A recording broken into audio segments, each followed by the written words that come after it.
नाणेफेक झालेली आहे. टॉस जिंकून भारतानं पहिल्यांदा फलंदाजी करण्याचा निर्णय घेतलेला. आताच्या घडीची एक मोठी आणि महत्त्वाची बातमी आपण बघतोय.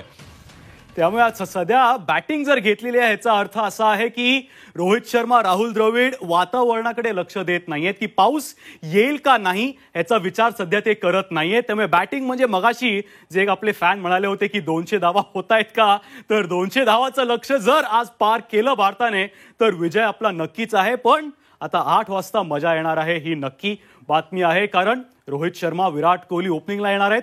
काही बदल झालेला आहे का प्लेइंग 11 मध्ये त्याकडे सुद्धा लक्ष द्यावं लागेल. असं वाटत होतं की राहुल द्रविड, रोहित शर्मा फायनलसाठी काही बदल करणार नाहीत, तर बदल जर झाला नसेल तर मग विराट कोहली आणि रोहित शर्मा येतील ओपनिंगला. अगदी. आणि या सगळ्यामध्ये जी चर्चा सोशल मीडिया किंवा फॅन किंवा तज्ञांकडून होताना दिसते, यामध्ये शिवम दुबेच्या बॅटिंग नंबरवर एक चर्चा आहे. कारण मागच्या सामन्यामध्ये आपण बघितलं तर शिवम दुबे रवींद्र जडेजाच्या सुद्धा नंतर उतरलेला आपल्याला पाहायला मिळतंय. तिथं कुठेतरी बदल होऊ शकतोय, कारण बॅटिंग आपली एवढी दणकट आहे की अगदी जसप्रीत बुमराह पर्यंत सुद्धा आपली बॅट चालते. अक्षर पटेल सुद्धा आहे. त्यामुळे लेफ्ट आर्म स्पिनर जो येतो साऊथ आफ्रिकेचा शम्सी जेव्हा येईल तेव्हा एक लेफ्ट हँडरला नेहमी ऍडव्हान्टेज होईल. त्यामुळे आज कदाचित सूर्यकुमार यादव 3 नंबर किंवा जर ओपनिंग पार्टनरशिप चांगली चालली तर मग शिवम दुबेला सुद्धा संधी देण्यात येऊ शकते. पण एक महत्वाचं आहे की शिवम दुबेनी जास्त बॉल खाता कामा नये, कारण तू म्हणालास की आपली बॅटिंगही मोठी आहे. हार्दिक पांड्या, अक्षर पटेल, अगदी सूर्यकुमार यादव सुद्धा. त्यामुळे ज्यांना संधी मिळेल आज मोठी इनिंग खेळावीच लागणार आहे. अगदी. आपल्यासोबत द हिंदूचे डेप्युटी एडिटर अमोल कराडकर सुद्धा जोडले गेलेले आहेत.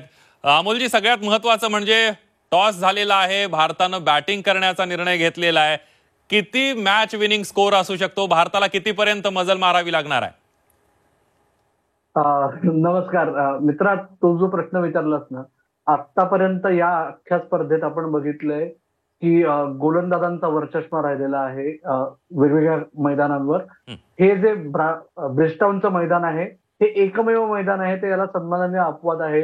जे भारतीय क्रीडा फॅन्सना विशेषतः सवय आहे की T20 क्रिकेट म्हणलं की टोलेजंग, षटकार आणि धावांचा पाऊस, ते या मैदानावर सातत्याने झालेला आहे. अंतिम सामन्यात पिच त्याच पद्धतीने बिहेव करण्याची अपेक्षा आहे.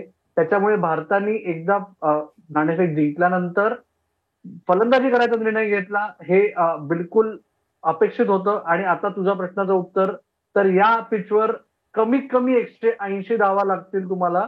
मी 180 म्हणतोय म्हणजे भारताची फलंदाजी वाईट करणार असं नाही, पण हा सामना आपण विसरून चालता कामा नये की 2 सर्वात तुल्यबळ बॉलिंग युनिट्स मधला सामना आहे. त्याच्यामुळे मी म्हणतोय कमीत कमी 180.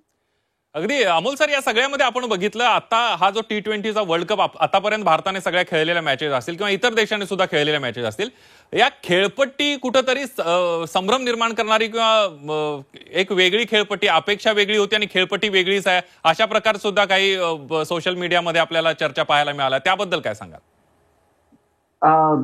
ती भारत सोडून बाकी सगळीकडची लोक म्हणतात. मुद्दा असा आहे की त्याच्यात विशेष काही पॉइंट आहे असं मला वाटत नाही. रोहित शर्मा आणि राहुल द्रविड या दोघांनी मिळून गेल्या 2 वर्षात विविध पद्धतीचे कॉम्बिनेशन ट्राय आउट करून या स्पर्धेसाठी कुठल्याही खेळपट्टीवर तुमच्याकडे 8 बॅटिंग ऑप्शन्स आणि 7 बॉलिंग ऑप्शन्स असतील अशा पद्धतीचा संघ बांधलेला आहे. त्याच्यामुळे कुठल्याही कंडिशन्स मध्ये हा संघ समतोल ठरायला हवा, या पद्धतीने तो बांधला गेला. त्यामुळे मला वाटत नाही की त्या बाकी बाबींवर विशेष काही चर्चा करण्यात पॉइंट आहे. अगदी. चैतन्य सुद्धा आपल्यासोबत आहे. चैतन्य, अमोल सर जसं म्हणाले की आपल्याकडे बॅटिंगचे ऑप्शन खूप आहेत आणि बॉलिंगचे ऑप्शन खूप आहे. एक समतोल साधण्याचा प्रयत्न केलाय आणि आपण वर्ल्ड मधली बेस्ट टीम आपली उतरते. संपतच नाहीत, ऑप्शन्सच संपत नाही. एक गेला की दुसरा येतो. एक कोणाची बॉलिंग नाही चालली तर दुसऱ्या कोणाची तरी बॉलिंग चालते. त्यामुळे एवढे ऑप्शन्स असे आहेत हे साऊथ आफ्रिकाकडे नाहीयेत, कुठल्याच संघाकडे एवढे ऑप्शन्स नाहीयेत. त्यामुळे आपण नेहमी म्हणतोय, गेले 5-6 वर्ष हेच म्हणत आलेलो आहे की एवढे ऑप्शन्स आहेत, क्लास आहे. IPL मुळे क्लास आपल्याला तो मिळालेला आहे आणि तो डेव्हलप केलेला आहे राहुल द्रविड, सिलेक्टर्स आणि रोहित शर्माने. त्यामुळे ऑन पेपर जर पाहिला तर भारतासारखा संघ या T20 वर्ल्ड कप मध्ये नाहीच आहे. हेच आपण म्हटलं होतं 50 ओव्हर वर्ल्ड कप मध्ये सुद्धा, पण तिकडे थोडीशी गडबड झाली फायनलमध्ये. पण आज ती होऊ नये अशीच अपेक्षा आहे. टॉप संघ आहे, टॉप कामगिरी झालीच पाहिजे. अगदी. अमोल सर, या सगळ्यामध्ये आपण बघितलं चैतन्यने ज्या पद्धतीने सांगितलं टॉप संघ आहे, मात्र दक्षिण आफ्रिकेचा सध्याचा संघ आणि भारतीय संघ तुल्यबळ जर आपण लढत बघितली तर दक्षिण आफ्रिकेच्या संघापेक्षा भारतीय संघ थोडासा वरचढच असल्याचं आपल्याला पाहायला मिळतोय, कारण आतापर्यंत या वर्ल्ड कप मधलं जे प्रदर्शन आहे, परफॉर्मन्स आहे, तो जबरदस्त झालेला आहे. भारतीय संघ भारतीय फॅन्सच्या दृष्टीने कुठलाही संघ असला तरी वरचढत असतो. आपण हे विसरता कामा नये की दोन्ही संघ अपराजित आहेत. भारत एक सामना वाया गेला, दक्षिण आफ्रिका खेळलेला पहिला संघ आहे. दक्षिण आफ्रिकेने ऑलरेडी इतिहास घडवून झालेला आहे. कुठल्याही संघाने पहिल्या 8 T20 वर्ल्ड कप मध्ये, पुरुष T20 वर्ल्ड कप मध्ये एका टुर्नामेंटमध्ये 7 सामने जिंकलेले नव्हते. दक्षिण आफ्रिकेने ऑलरेडी जिंकून झाले. भारत आज 7वा सामना जिंकायचा प्रयत्न करणार आहे. त्यामुळे दक्षिण आफ्रिकेच्या भारत वरचढ आहे हे आपल्या मनातलं वागणं आहे. मैदानावर 2 समान संघाचा आणि दोन्ही बॅलन्स युनिट्स आहेत. दक्षिण आफ्रिकेकडे सुद्धा 6 बॉलिंग ऑप्शन्स आहेत त्यांच्याकडे आणि 7 बॅटिंग ऑप्शन्स आहेत. त्यामुळे विशेष दोन्हीकडे काही फरक आहे दोन्ही संघांमध्ये असं मला वाटत नाही.